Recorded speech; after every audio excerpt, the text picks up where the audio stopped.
This is him as a baby again. Memories. This is a picture of him in his duck costume. Ann Moss Rogers savors each one of her son Charles. He was the funniest, most popular kid in school. Moments frozen in time. He was a truly amazing, amazing person. That still melt this mom's heart. And then this is a picture of him with me. Ann Moss holds tightly to each photo. There are no new memories. You only have the memories that you took pictures or that you remember or the stories that people share. Reminiscing keeps her youngest child alive. Our greatest fear is that our child will be forgotten. Obviously, everybody's different and people are strange, but... Behind the curtain of his gregarious personality, no more hardships, hard to comprehend in the human mind, impossible. Charles was battling anxiety and depression. He had feelings of hopelessness at times, but that he covered up really well. I heard it, Charles. The aspiring rap artist who already released one album expressed pain in his lyrics. Why is there depression? What's the reason for stressing? I get it now from reading those journals. Charles was also abusing marijuana and alcohol. His parents took dramatic measures to help their son. We had him kidnapped out of his bed and taken to a wilderness program in Clayton, Georgia. But the teen's health worsened. You've got this vision of your child being the fun, bubbly kid that he was, and all of a sudden, something's changing. A head injury led Charles from a dependence on pain meds to an addiction to heroin. Charles was also harboring a deep secret. Suicidal thoughts swirled in his head. It was June 5th, 2015, so it was 22 months ago. Charles would reach out to his mom.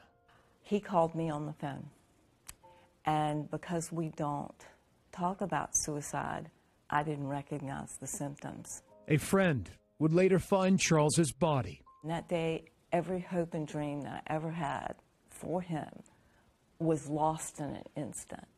Police officers would notify Ann Moss. I wanted to literally slip out of my body and be anywhere else on the planet. It felt like I just want to get out of this skin.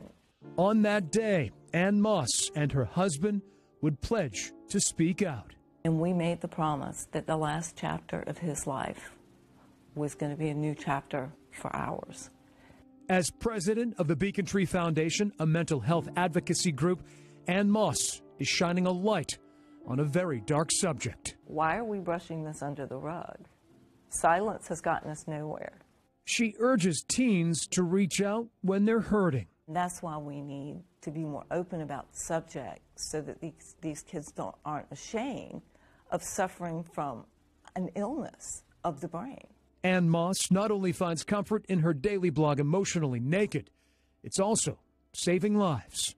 Why am I exposing people to my ugly, naked mama grief? And then I got this letter from this young lady that said, 2 days ago, I thought about killing myself.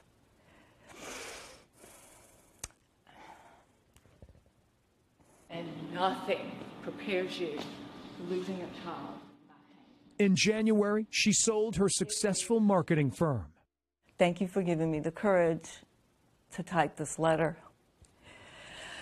And I'm like, I have to do this full time.